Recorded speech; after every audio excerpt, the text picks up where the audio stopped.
Professor Rose, you're a senior academic and you have a distinguished career, but you seem so still passionate about scholarship. What makes you so passionate about what you do? Oh my gosh, Kim. It still feels funny to be addressed as Professor Rose. I'm kind of new professor, and I think it's really cool. And I'm sort of noticing that it seems to give my word a little bit more weight from time to time, which I think is just grand. What keeps me going, what keeps me alive, what keeps me passionate, why I'm still active in the university system. I love research. And I love research because I love learning. Research is a way to never have to stop learning, to always be in a position where you can ask the next question, and then you can ask the next question. Every question opens up more questions. And I'm the original elephant's child with the insatiable curiosity. I just want to keep learning. I've been so lucky, I've had so many good teachers. I had some really wonderful professors in America before I came out to Australia. I had amazing and ongoing, continuing, fabulous Indigenous teachers, Aboriginal teachers.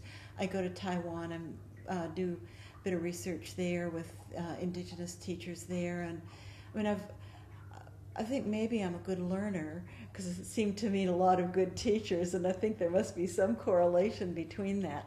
But that's one side of it, like just wanting to learn, wanting to be taught, and wanting to do stuff with that teaching. It isn't just for me. I want to turn it around and have what I'm taught speak out into the world. So I'm seeing it in a wider communicative field. And I guess what holds up that field and makes it meaning for me that I want to keep going with it is I just love life. I just love the world. I just hate what we're doing to it.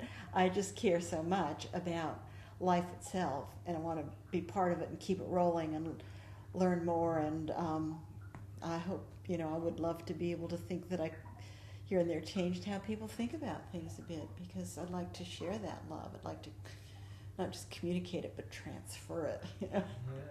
Spark it up in others. You came here to Byron Bay in 2006 for the Landscapes of Exile conference, which was a wonderful event, and now you're here in 2010 for this Cultural Studies Association, the Scholarly Affair.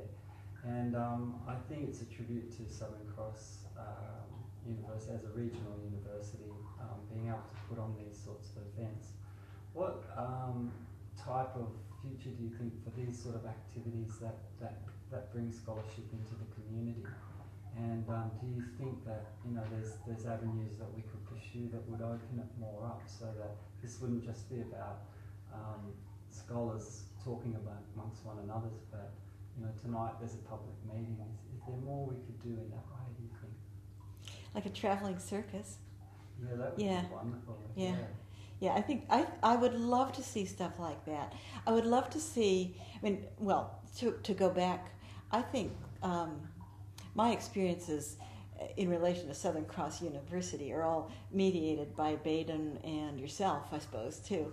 And so my view is that Southern Cross is absolutely awesome. And I think, Baden's got a fantastic ability to pull interesting scholars together around interesting ideas. The people who do these organizational stuff are really, really good. This is such a nice place to have a conference. It beats shit out of so many of the alternatives. So I don't, it's a great place. But taking our ideas out into communities, every once in a while they used to do things like this. I don't know if they do anymore, but take a group of poets on a tour through a bunch of smaller towns and regional centers and stuff, to have poetry readings in the local pub and talk with people about poetry. And try to make what happens in the center also happening on the edges, and actually to allow opportunities for people on the so-called edges, which happen to be their own centers, to be part of a dialogue with people who are coming from elsewhere. And I think a lot of that, increasingly, we're seeing a kind of breakdown of the urban-rural divide, but we're seeing it happen by broadband. Like all these people who want to have broadband, want to have decent communications where they live, are saying they want to be part of the metropolitan, cosmopolitan world, but they don't want to have to go and live in the city to do it. And I say, good on them.